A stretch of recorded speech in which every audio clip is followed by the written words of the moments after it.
আসসালামু আলাইকুম। আজকের ভিডিওতে আমরা দেখব যে কীভাবে আমরা আমাদের ফোনের স্ক্রিন রেকর্ডিং অপশনটি খুঁজে পেতে পারি। তো স্ক্রিন রেকর্ডিং অপশনটি চালু করার জন্য প্রথমেই চলে যাব ফোনের সেটিংসে। তো খুব সহজেই অপশনটি খুঁজে পাওয়ার জন্য ফোনের সার্চ আইকনে ক্লিক করে আমরা টাইপ করব স্ক্রিন রেকর্ডিং। আপনারা দেখতে পাচ্ছেন অপশনটি চলে আসছে। অপশনটিতে ক্লিক করলেই আমাদেরকে স্ক্রিন রেকর্ডিং এর যত সমস্ত অপশনস আছে সেখানে নিয়ে যাবে। এখান থেকে আমরা চাইলে আমাদের প্রয়োজন মতো স্ক্রিন রেকর্ডিং অপশনগুলো ঠিক করে নিতে পারি। আমি যেহেতু অলরেডি স্ক্রিন রেকর্ড করে ভিডিওটা বানাচ্ছি, সো এখানে আমার স্ক্রিন রেকর্ডিংয়ের অপশনগুলোতে আমি আর কোনো এডিট করতে পারবো না। যদি আমি ভিডিওটি না বানাতাম তাহলে প্রত্যেকটি অপশন আমি এডিট করতে পারতাম।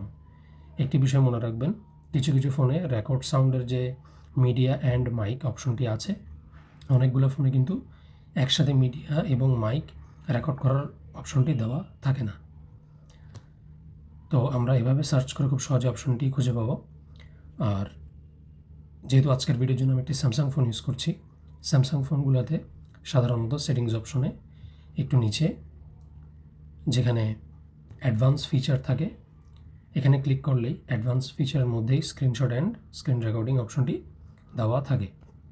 আরেকটি সহজ উপায়ে আমরা অপশনটি খুঁজে পেতে পারি। এটি এই কারণেই সহজ, কারণ নোটিফিকেশন প্যানেলে যে অপশনগুলো দেওয়া থাকে এখানেই স্ক্রিন রেকর্ডিংয়ের অপশনটি দেওয়া থাকে।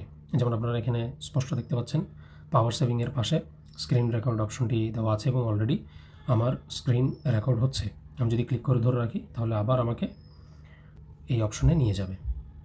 আরেকটা বিষয়, যারা স্যামসাং ফোনের ইউজার না, আপনারা সেটিংসের সার্চ আইকন থেকে আশা করছি অপশনটি খুঁজে পেয়ে যাবেন, অথবা নোটিফিকেশন প্যানেল থেকেই এরকম রেকর্ড করার আইকন খেয়াল করবেন এবং আশা করছি আপনারা আপনাদের নোটিফিকেশন প্যানেল থেকেও পেয়ে যাবেন। অথবা আপনারা আপনাদের ফোনের ডিসপ্লে অপশন অথবা এই ধরনের যদি কোনো নাম থাকে যে অ্যাডভান্স ফিচার, সার্চ করে দেখতে পারেন। আশা করি এর মধ্যে পেয়ে যাবেন।